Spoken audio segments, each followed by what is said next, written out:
Pride has a way of blinding us to the faces we should recognize most. In the shadow-draped market square of Valsia, Romania, where ancient stones have witnessed centuries of secrets, Lord Damien Ashworth moved like the predator he'd become. For 300 years he had ruled this domain with an iron fist and silver tongue, his vampire nobility granting him power that lesser immortals could only dream of. The December fog clung to the medieval architecture like ghostly fingers, and the mortals scurried past with their eyes downcast, knowing better than to meet the gaze of their supernatural overlord.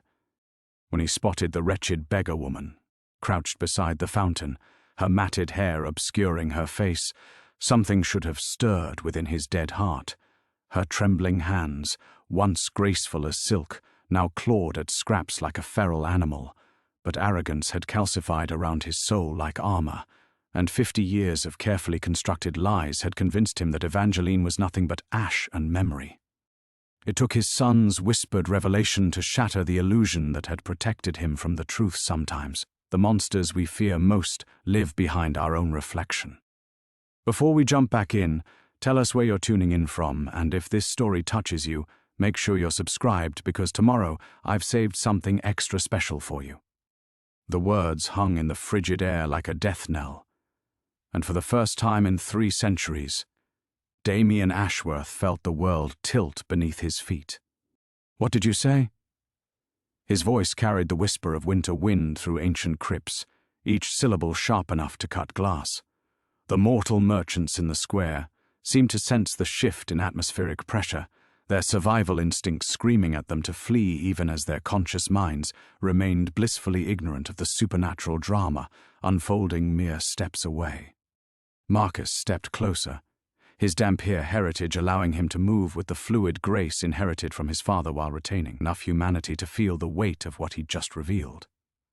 At 25 years old, though he'd stopped aging at that point decades ago, he possessed his mother's gentle eyes and his father's aristocratic bearing, a living reminder of a love story that had supposedly ended in tragedy.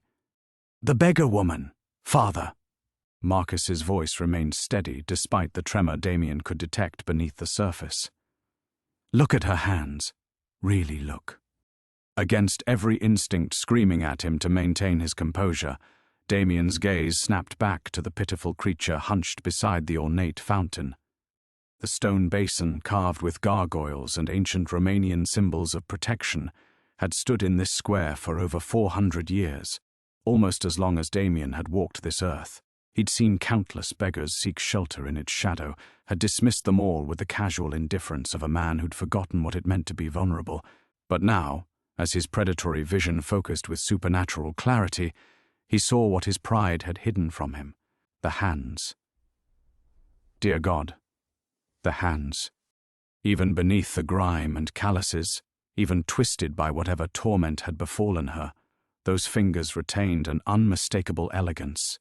The way her left thumb curved just slightly inward, the small scar along her index finger from a childhood accident involving her father's letter opener, a story she'd told him on their wedding night, as they lay entwined in silk sheets, her skin luminous in candlelight. Evangeline.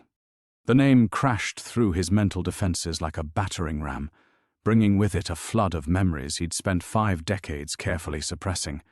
Her laugh, like silver bells on Christmas morning, the way she'd hum while arranging flowers in their estate's garden, how she'd trace patterns on his chest as he told her stories of his mortal life, back when he'd still possessed enough humanity to remember what it felt like to have a soul.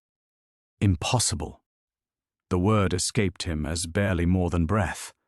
She died. I watched. The lie caught in his throat like broken glass. He hadn't watched her die.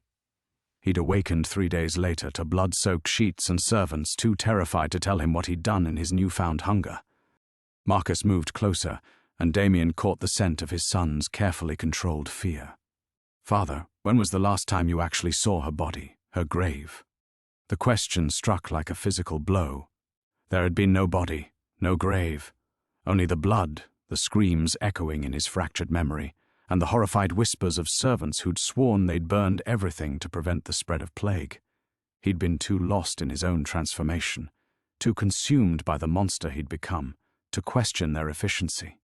In the square, the beggar woman, Evangeline, suddenly raised her head as if sensing the weight of their attention. What Damien saw in that moment would haunt him until the end of time. Her face, though ravaged by hardship and something far worse than mere mortal suffering, was unmistakably hers. But her eyes, those emerald eyes that had once looked at him with such love, now held only emptiness. Not the peaceful void of death, but the terrible blankness of a mind shattered beyond repair. She looked through him as if he were nothing more than another shadow in a world that had lost all meaning. Then she smiled, and the expression was so wrong, so completely devoid of recognition or sanity, that Damien felt something crack deep within his chest where his heart should have been beating. "She doesn't know you," Marcus observed quietly. "Doesn't know anyone, from what I've been able to determine. The other beggars say she's been wandering these streets for decades, never speaking, never truly seeing. They call her the Ghost Woman. 50 years. She'd been here, lost and broken, while he'd built his empire of shadows and convinced himself he was honoring her memory through his success. While he'd crafted elaborate justifications for his monstrous nature, she'd been reduced to this, neither fully alive nor mercifully dead. The fog thickened around them, and somewhere in the distance, church bells began to toll midnight. The sound seemed to awaken something in the beggar woman's face, a flicker of recognition so brief Damien might have imagined it. But then it was gone, and she returned to her pitiful scavenging. "What have I done?" The words escaped him as a broken whisper, and for the first time in centuries, Lord Damien Ashworth, master of the night, ruler of ancient powers, felt utterly, devastatingly human. The church bells faded into silence, leaving only the whisper of wind through empty streets and the soft shuffle of Evangeline's movements as she retreated deeper into the shadows. Damien stood frozen in the square, watching the woman who had once been his entire world disappear into the labyrinth of alleyways that honeycombed the old quarter of Valsia. "Father." Marcus's voice cut through the haze of shock that threatened to overwhelm him. "We need to leave. Dawn approaches. Dawn."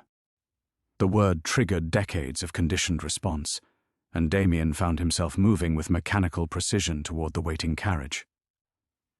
But even as his body obeyed the ancient rhythms of survival, his mind remained trapped in that moment of recognition, replaying the hollow smile that had once promised him redemption from his monstrous nature. The ride back to Ashworth Manor passed in suffocating silence. The estate sprawled across 30 acres on the outskirts of the city, its Gothic spires and stone walls a testament to 5 decades of careful accumulation. Damien had built this fortress not just as a home, but as a monument to everything he'd convinced himself he was honoring through his success. Every marble floor, every priceless painting, every servant who moved through the halls with silent efficiency, all of it had been justified as a shrine to Evangeline's memory. Now it felt like a mausoleum built on lies.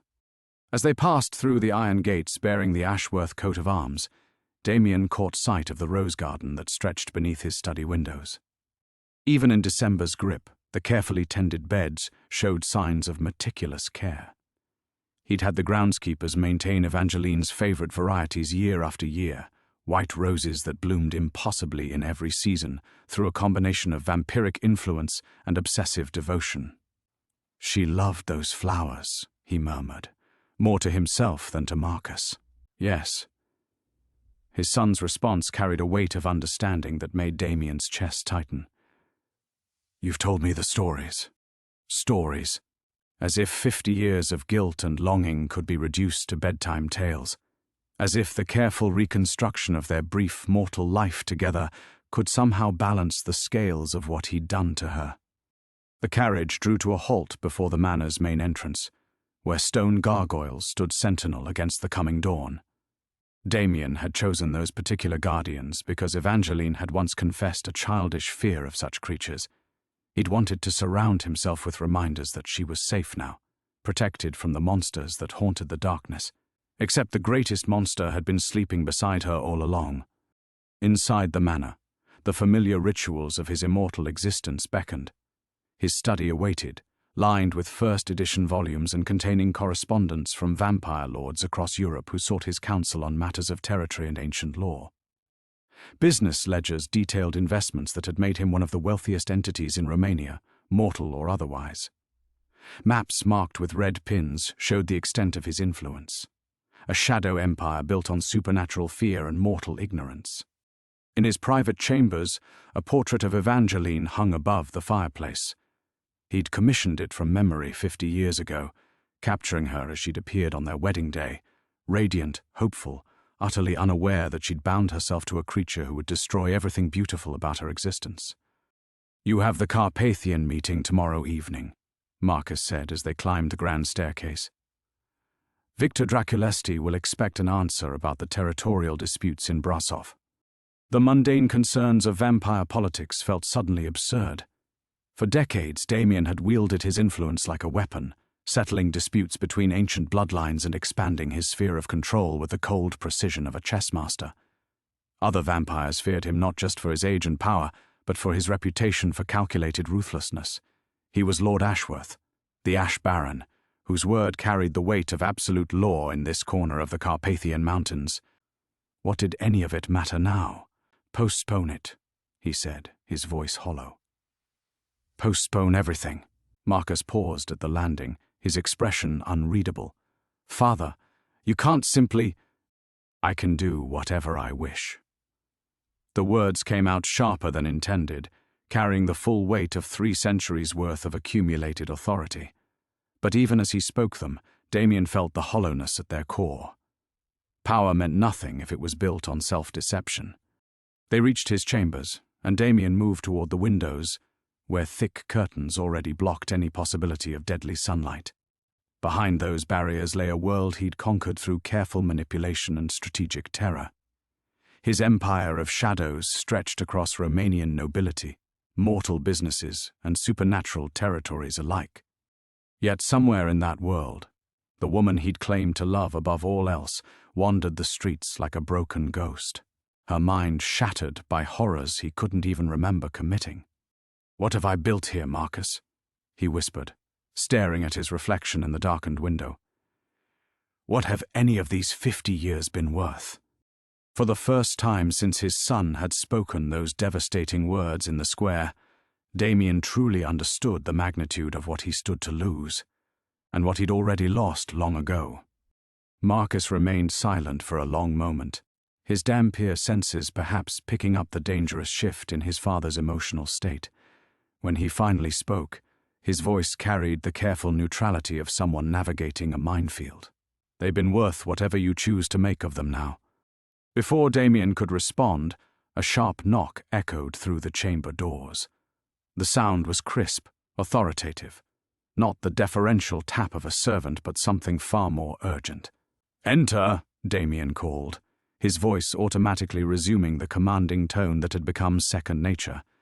The door swung open to reveal Elena Vasquez, his most trusted lieutenant, and the closest thing to a friend his immortal existence allowed.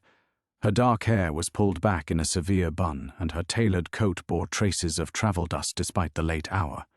Elena had served as his eyes and ears across the supernatural underworld for the better part of 2 decades, handling the delicate negotiations and subtle threats that maintained his empire. "My lord," she said, inclining her head slightly, "I apologize for the intrusion, but this couldn't wait until tomorrow evening." Something in her tone made Damien turn from the window. Elena's composure was legendary. He'd seen her negotiate with werewolf alphas and ancient witches without so much as a tremor in her voice. Yet now, he detected the faintest crack in her professional facade. "What is it?"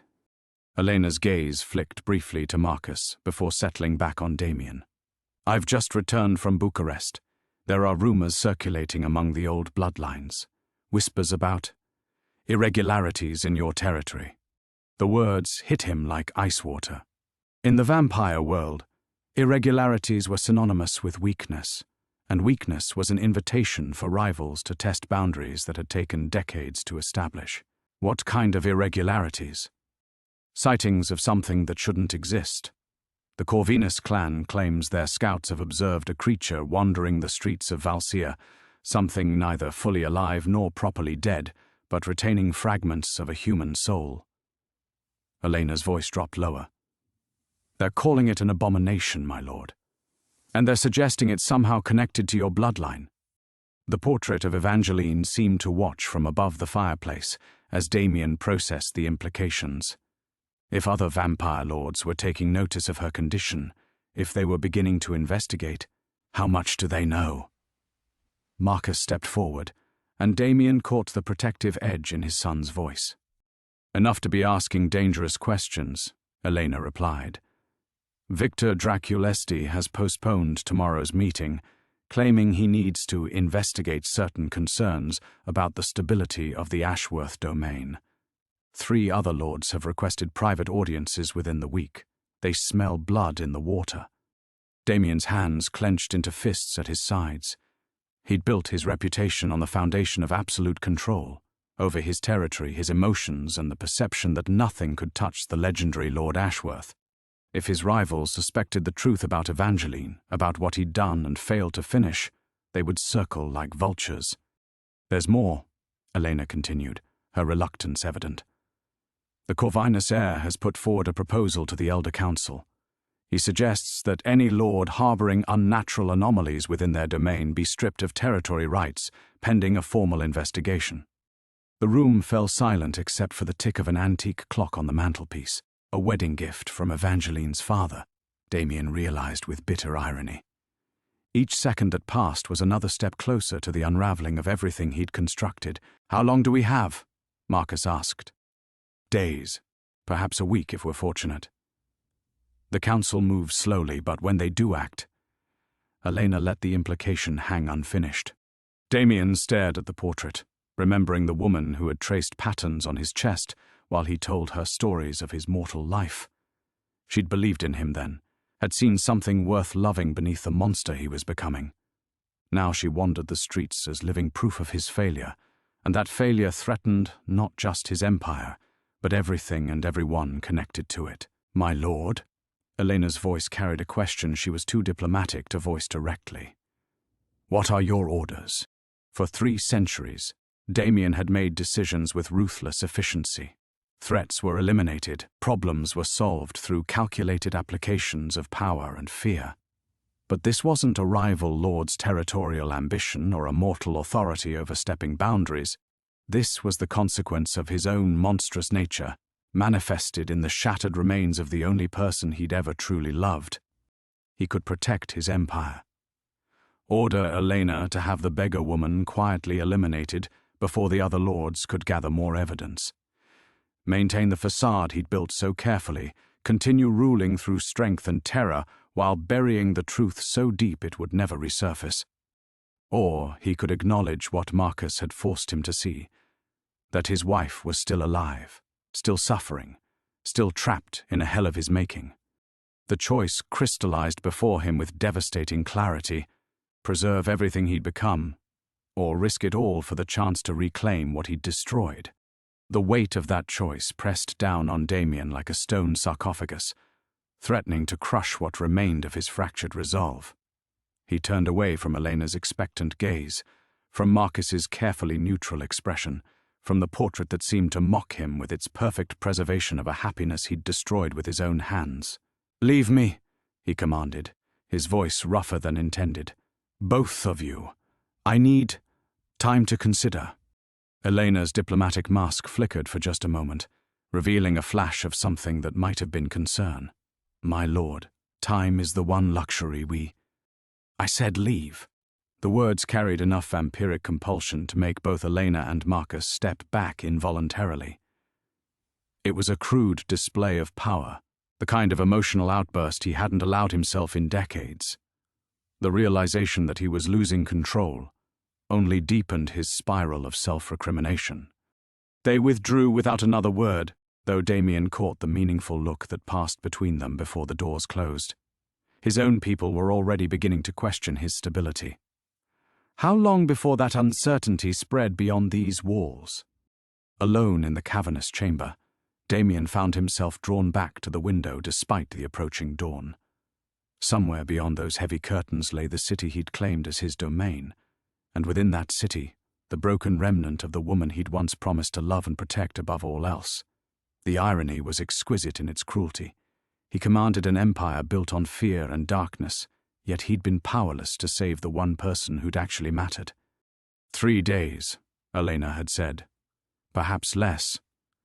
3 days before the Elder Council could strip away everything he'd spent half a century building. The Ashworth name, whispered with respectful terror across half of Europe, reduced to cautionary tale.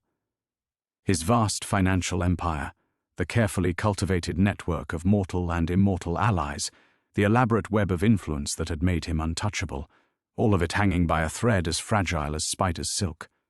And what had it all been worth? What did any of it matter if the foundation was built on such monstrous self-deception? Damien moved to his desk, where correspondence from a dozen vampire courts awaited his attention. Lord Bathory's inquiry about mineral rights in the Transylvanian mountains, the Corvinus clan's proposal for joint territorial expansion into Hungary, requests for his arbitration in blood feuds that had simmered for centuries. Each letter was written in the florid script of immortals, who viewed him as an equal, a power to be courted and feared in equal measure. He could maintain this. Order Elena to arrange a quiet disappearance, ensure that the abomination vanishing from Valsia's streets became nothing more than a curious footnote in vampire gossip. Continue the elaborate masquerade that had defined his existence since that blood-soaked night 50 years ago. Lord Damien Ashworth, master of shadows, whose word was law and whose past remained conveniently buried. But even as he contemplated the familiar path of calculated ruthlessness, another image intruded, Evangeline's hollow smile in the market square, the terrible emptiness where recognition should have lived. She'd looked at him as if he were just another shadow in a world drained of meaning. And perhaps that was exactly what he'd become. What monster preserves his reputation by destroying the victim of his greatest crime? The thought struck him with unexpected force. For 50 years he told himself that building this empire was a form of penance, that his success somehow honored her memory. But what if it had all been elaborate self-justification? What if every careful acquisition of power had been nothing more than a way to avoid confronting the magnitude of his failure? Damien's hands trembled as he reached for the crystal decanter on his desk. Not blood, but mortal whiskey that he could no longer properly taste. The amber liquid burned down his throat without providing any real warmth. A perfect metaphor for the hollow comforts he'd surrounded himself with. The practical voice in his mind, the cold strategist who'd built an empire through calculated cruelty, whispered seductive arguments. She's already gone. What remains is merely an empty shell, a mockery of what she once was. Would the woman who loved you want you to sacrifice everything for the sake of something that can never truly be her again? But another voice, one he'd spent decades trying to silence, spoke with quiet devastation. You never even tried to find her. Never questioned whether she might have survived. You accepted her death because it was easier than facing what you'd done. The whiskey glass shattered in his grip, crystal fragments drawing thin lines of blood across his palm. The wounds healed almost instantly, but the pain served as a stark reminder of his nature, always destructive, always consuming, always leaving broken things in his wake. Dawn was coming. Soon he would retreat to the reinforced chambers beneath the manor, surrounded by the accumulated wealth and power that had defined his immortal existence. But first, he had to decide what that existence would be worth when the sun set again. The blood from his palm had already dried, leaving only faint traces on the crystal shards scattered across his desk.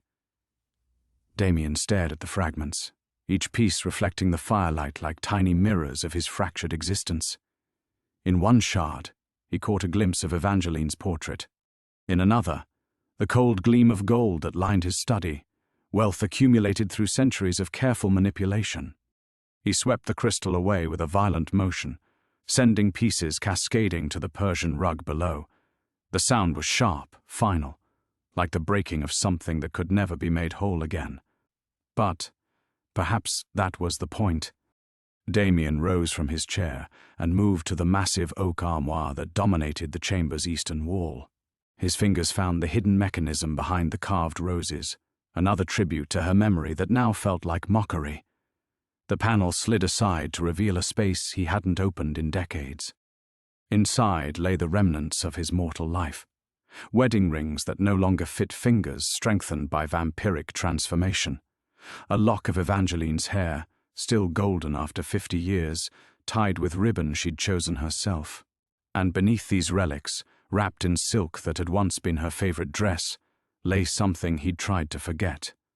A leather journal filled with his own desperate handwriting from those first years after her supposed death. Day 847, the dreams are getting worse. I see her face in every shadow, hear her voice in every wind through the roses.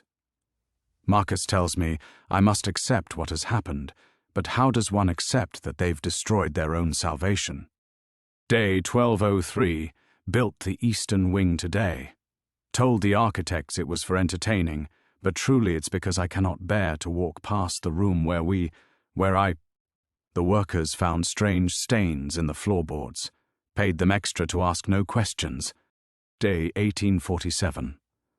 Victor Draculesti visited today.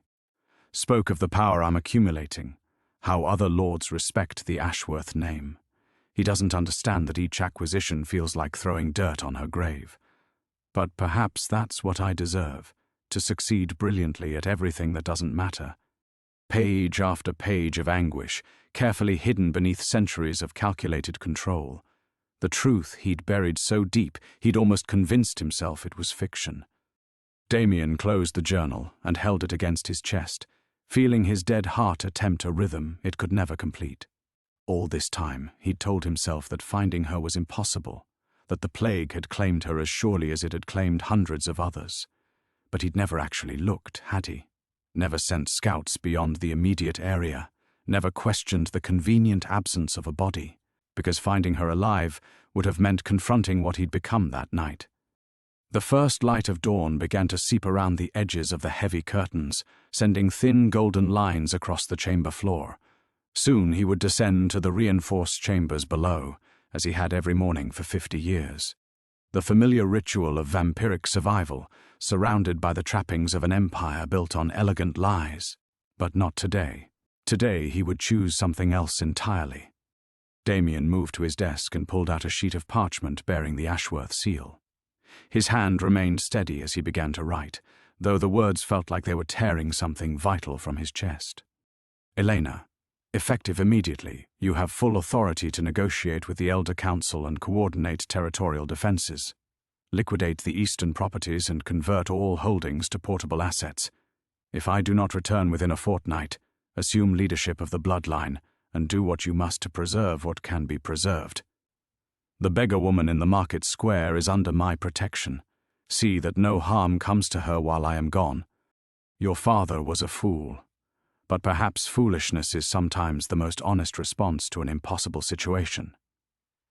Take care of the things that matter. I go to learn if redemption is possible for monsters who finally choose to stop running from their sins. He sealed the letter with wax and his signet ring, then placed it prominently on the desk where Elena would find it.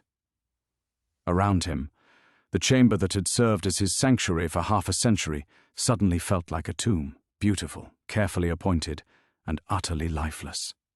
The portrait of Evangeline watched as he gathered what few items he might need: the journal, her lock of hair, and a small vial of blessed water he'd kept for reasons he'd never fully understood. Everything else, the wealth, the power, the carefully constructed facade of Lord Damien Ashworth, he left behind. At the chamber door, he paused for one final look at the empire he was abandoning. Then he turned his back on 3 centuries of accumulated control and walked toward the unknown. The sun was rising, but for the first time in 50 years, Damien Ashworth chose not to hide from its light. The dawn light struck Damien like molten silver, searing his vampiric flesh as he stepped beyond the protection of his manor's enchanted shadows. Pain lanced through every nerve, his body screaming protests that 3 centuries of nocturnal existence had bred into his very bones. Yet he pressed forward, pulling his heavy cloak tighter as smoke began to rise from his exposed hands. Each step away from his sanctuary felt like walking through fire, but beneath the agony lay something unexpected. a fierce, almost forgotten satisfaction. For 50 years he'd hidden from consequences. Today he would face them in their rawest form. The cobblestone streets of Valseer stretched before him, eerily quiet in the morning light. Most mortals were already about their business, leaving only scattered figures hurrying between shadows. Damien kept to the narrow alleys, using doorways and overhangs to shield himself from the worst of the sun's assault, but he couldn't avoid it entirely. By the time he reached the market square, thin wisps of smoke trailed from his cloak. The square looked different in daylight, smaller, more ordinary. The mystical atmosphere that shrouded it at night had given way to mundane commerce. Vendors setting up stalls, children chasing pigeons, the steady rhythm of a city beginning another day. And there, huddled against the same stone wall where he'd first seen her, sat Evangeline. In the harsh morning light, her condition appeared even more devastating. The filth that darkness had mercifully obscured was now starkly visible, layers of grime that spoke of months, perhaps years of neglect. Her hair, once golden silk, hung in matted tangles around a face carved hollow by suffering. Yet something in her posture made him pause. She wasn't begging. She simply sat, staring at nothing with an intensity that suggested she saw worlds invisible to others. "You're burning." The voice came from behind him, gravelly and amused. Damien spun, one hand instinctively moving to the blessed water at his belt. A man emerged from the shadow of a baker's stall, ancient beyond measure, though whether mortal or otherwise remained unclear. His clothing was simple but well-maintained, and his eyes held the weight of centuries. "Are you?"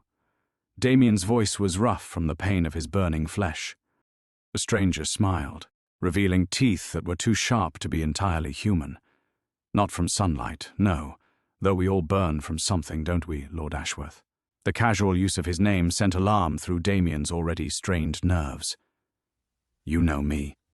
I know what you are. More importantly, I know what she is." The stranger nodded toward Evangeline. "And I know why you're here, standing in daylight like a fool, trying to solve a puzzle you don't even understand." Damien's eyes narrowed. In his weakened state, he couldn't properly assess the stranger's true nature, but the man radiated an authority that spoke of significant power. "If you have information about her condition—" "Information?" The stranger laughed, a sound like grinding stone. "Boy, I have answers. The question is whether you're prepared to pay for them."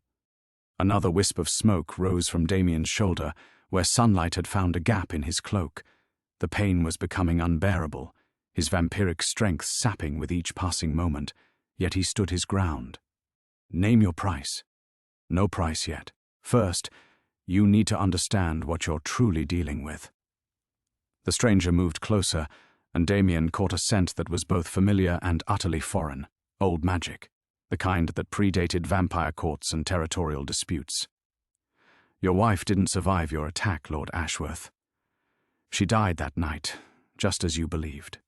The words hit Damien like a physical blow. "Then how—" "Because death wasn't the end of her story. You see, when a vampire in blood frenzy kills someone they truly love, someone whose soul is bound to theirs through genuine devotion, occasionally something unusual happens." The stranger's eyes glittered with dark knowledge. The soul refuses to depart. It anchors itself to the flesh, sustaining a form of existence that is neither life nor proper death. Damien stared at Evangeline, pieces of a horrific puzzle beginning to align. She's trapped. In a body that should have died 50 years ago, yes. Conscious but unable to fully connect with the world around her. Aware of her condition but powerless to change it. The stranger's voice carried a note of something that might have been sympathy. "It's a fate worse than vampirism, I'm afraid. We at least retain our faculties." The sunlight found another gap in Damien's defenses, and he hissed in pain. The stranger gestured toward a narrow alley that offered blessed shade. "Come. If you're serious about helping her, you'll need to survive this conversation, and there are others you need to meet. Others who understand the old magics that might offer solutions." Damien hesitated, every instinct warning him against trusting this mysterious figure. But as another lance of agony shot through his burning flesh, and as he looked at Evangeline's hollow stare, he realized he had no choice. He followed the stranger into the shadows, leaving behind the last vestiges of the careful control that had defined his immortal existence. The alley provided merciful relief from the sun's assault, though wisps of smoke still rose from Damien's blackened flesh. The stranger moved with fluid grace deeper into the shadows, navigating the maze of ancient stonework, as if he'd walked these paths for centuries. Perhaps he had. "Your burns will heal," the stranger said without looking back, "though I suspect the deeper wounds will prove more persistent." Damien pressed himself against the cool stone wall, allowing his vampiric regeneration to begin its work. "You spoke of others who understand what's happened to her. Patience." The stranger paused at an unremarkable wooden door set into the alley's depths. "First, you need to comprehend the magnitude of what you're attempting. Evangeline's condition isn't merely magical, it's a fundamental violation of natural law, the kind of violation that attracts attention from forces far older than vampire politics." He produced an ornate key that seemed to shift and writhe in the dim light.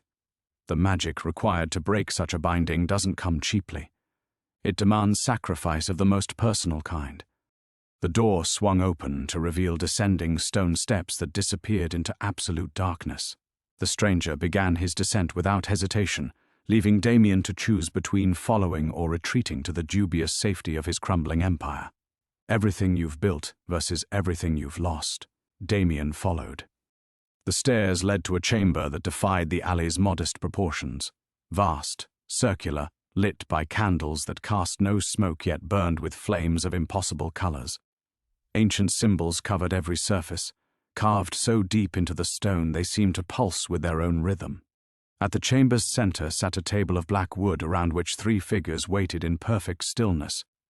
The first was a woman whose beauty transcended species, too perfect for humanity, too warm for vampirism.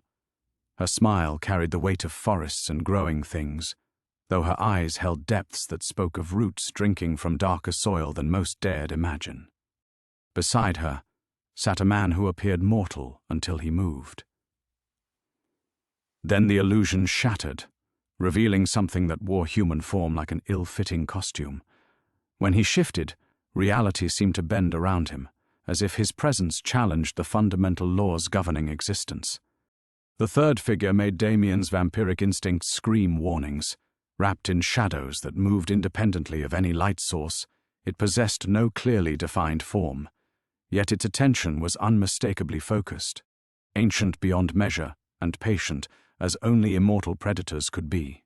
"Lord Ashworth," the woman spoke first, her voice carrying harmonics of wind through leaves. "We've been expecting you." "Have you?" Damien remained near the stairs, every survival instinct demanding retreat. The power radiating from these 3 made his own vampiric strength feel insignificant as candlelight against a storm. The shifting man laughed, a sound like breaking glass. 50 years we've watched you build your little kingdom, telling yourself it was penance. Quite the performance." "Enough." The shadow thing's voice emerged from everywhere and nowhere. "He comes seeking restoration for his beloved. The question is whether he understands the price such restoration demands." Damien forced himself to step closer to the table.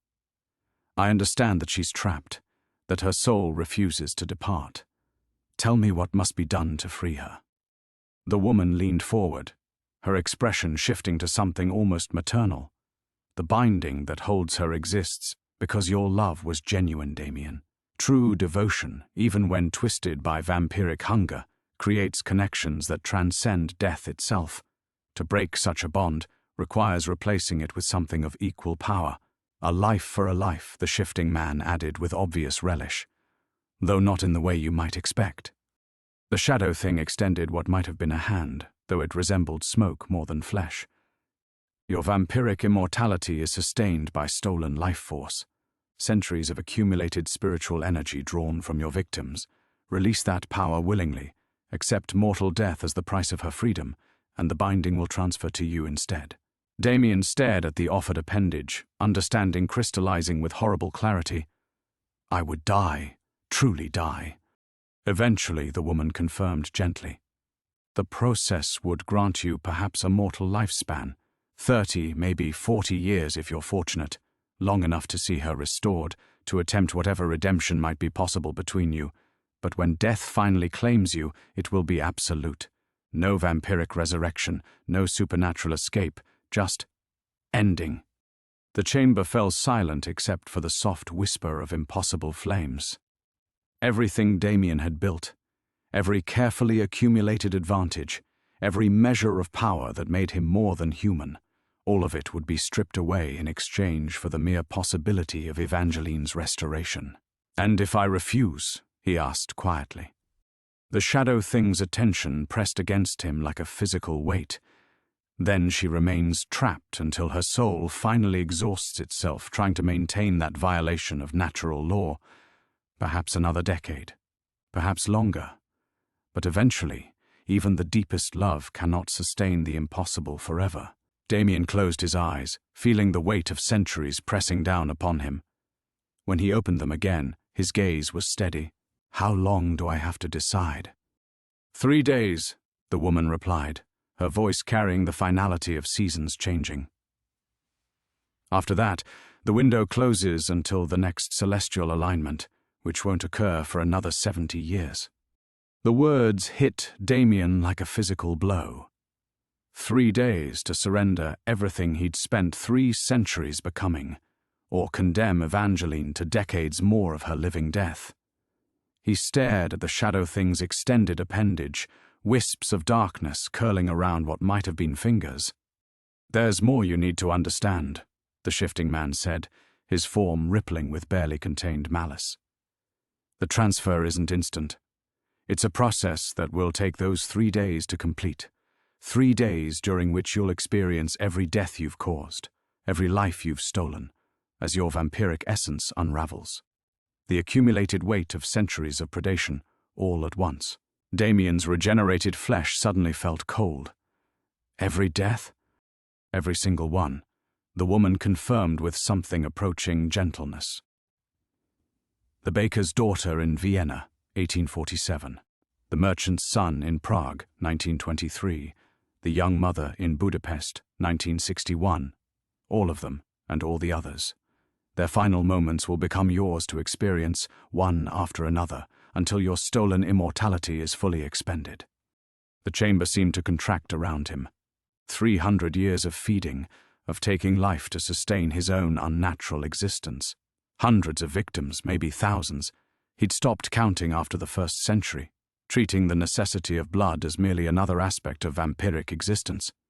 Now those forgotten faces rose in his memory like accusations made manifest. And during this process, the shadow thing added, its voice a whisper that seemed to emerge from his own bones. "You'll remain conscious, aware. You'll feel each life being torn from you as surely as you once tore it from them. Most who attempt such a sacrifice lose their sanity before the second day ends." Damien found himself gripping the edge of the black wood table, his knuckles white with strain. The magnitude of what they were proposing staggered him. Not just death, a prolonged, agonizing dissolution that would force him to confront every sin he'd committed in 3 centuries of immortal existence. "But if I succeed," he said, voice barely above a whisper, "she'll be free, truly free. Her soul will be released from its torment." "Yes," the woman confirmed, "she'll pass to whatever lies beyond, peace, perhaps, or reunion with whatever divine forces you choose to believe in. The unnatural binding will be broken. And you'll die as mortals die," the shifting man added with evident satisfaction.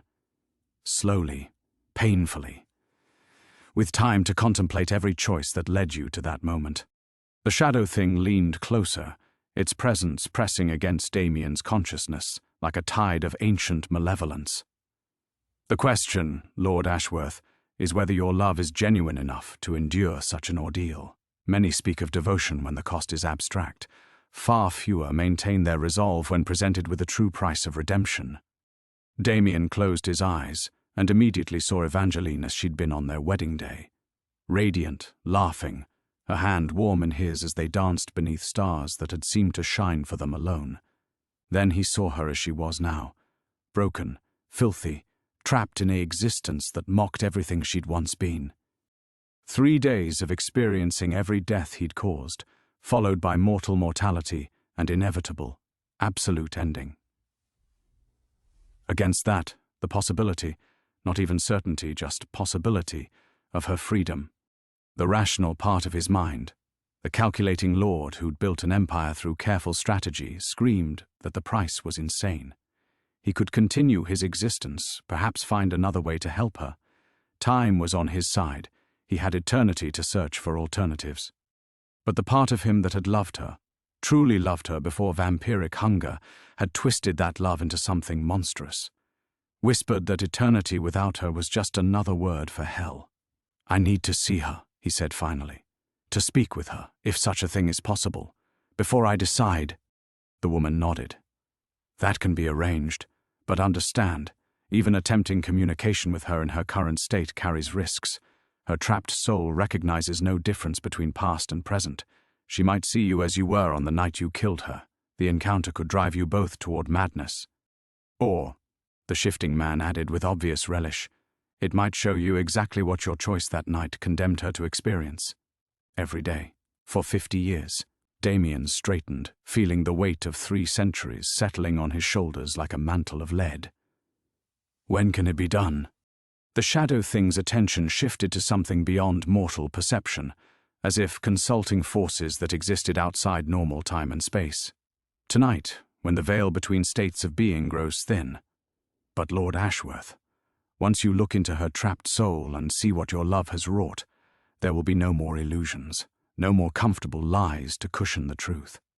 You'll know with absolute certainty exactly what your choice will mean for both of you."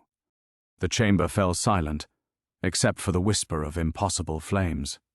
Damien stared at the 3 figures, understanding that he stood at the precipice of a choice that would define not just his remaining existence, but the very nature of who he'd been for 300 years. "Then let it begin," he said quietly. The shadow thing rose from its chair, darkness spilling around it like liquid night. "Very well. But understand, there is no preparation for what you're about to witness. No way to shield yourself from 50 years of accumulated torment." The chamber began to change around them. The ancient symbols carved into the stone walls pulsed brighter, their impossible colors bleeding into the air itself.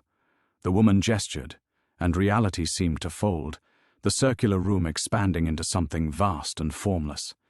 The shifting man laughed, a sound like shattering crystal that echoed from directions that shouldn't exist. "Bring her," the shadow thing commanded, and Damien felt the words resonating in his bones. The darkness at the chamber's edge writhed, and suddenly Evangeline was there. Not walking, not carried, simply present as if she'd always existed in that space. But seeing her here, surrounded by the raw power of these ancient beings, Damien finally understood the true horror of her condition. She wasn't merely broken. She was fractured across time itself. One moment, she appeared as the filthy beggar from the market square, staring at nothing with hollow eyes. The next, she flickered into the radiant woman from their wedding day, laughing at some unheard joke. Then she became the terrified creature from that night 50 years ago, backing away from something only she could see, hands pressed to her throat where his fangs had torn her flesh. "Evangeline," Damien whispered, stepping toward her. She turned at the sound of his voice, and her face cycled through expressions of love, terror, and confusion, so rapidly they blurred together. When she spoke, her voice layered upon itself, past and present colliding in impossible harmony. "Damien, you're late for dinner, my darling. The roast will—" Her expression twisted into horror. "No, please, I don't understand what's happening to your eyes. Why are they—" Then confusion, vacant and lost. Who are you? Do you have coin? I'm so hungry I can't remember when I last—" Each shift felt like a blade through Damien's chest. He reached for her, and she both leaned into his touch and recoiled from it simultaneously, existing in multiple moments at once. "This is what you condemned her to," the woman said, her voice gentle but implacable. 50 years of experiencing that night, your wedding day, and every moment of degradation since, all at the same time. No linear progression, no healing passage of time, just an eternal present containing every joy and agony she's ever known. Evangeline's gaze found his, and for one terrible instant, all her temporal fragments aligned. The beggar, the bride, and the victim spoke in perfect unison. "Why didn't you save me?" The question shattered something fundamental in Damien's chest, not accusation, that he could have borne. This was worse, genuine incomprehension, the lost confusion of someone who trusted completely and couldn't understand why that trust had been rewarded with destruction. "I tried," he whispered, but even as he spoke he knew it was a lie. He'd built an empire instead. He'd convinced himself she was dead rather than searching for answers. He'd chosen the comfortable certainty of grief over the impossible hope of redemption. "Did you?" The shifting man's words dripped with malicious amusement. "Or did you choose to believe she was dead because it was easier than facing what you'd done?" Evangeline flickered again, becoming the broken beggar once more. But now Damien could see the truth beneath her vacant stare, not emptiness but overwhelming fullness. Too much experience, too much memory, too much existence crammed into a soul never meant to bear such weight. "Every day," the shadow thing intoned, "she experiences your betrayal anew. Every day she falls in love with you again, trusts you again, dies again. The binding you created with your selfish love has trapped her in an endless cycle of hope and destruction." "Stop," Damien breathed. But the demonstration continued. He watched as Evangeline's form continued its horrible cycling, radiant bride dissolving into terrified victim, dissolving into broken beggar. Each transition was accompanied by a sound that would haunt him forever, a soft, confused whimper, as if she were perpetually waking from a nightmare, only to discover it was real. "This is your legacy," the woman said, her forest-deep voice now carrying notes of judgment. 3 centuries of telling yourself you were building something meaningful, when you were simply running from this truth.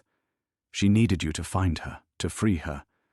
Instead, you chose to play lord over a city of mortals who feared your name. The chamber began to contract, the demonstration reaching its crescendo. Evangeline's 3 states merged one final time, and she looked directly at him with eyes that held the accumulated weight of 50 years' torment. "I waited," she said simply. "I wait still." Then she was gone, leaving only the echo of her words and the scent of roses that had once filled their garden. Damien collapsed to his knees, the full magnitude of his failure crushing down upon him. His plan, to speak with her, to make an informed decision, had indeed fallen apart, but far worse than the failure of strategy was the loss of his last precious illusion, that his years of empire building had somehow honored her memory. Instead, every moment of his success had been built upon her continuing torment. All seemed lost.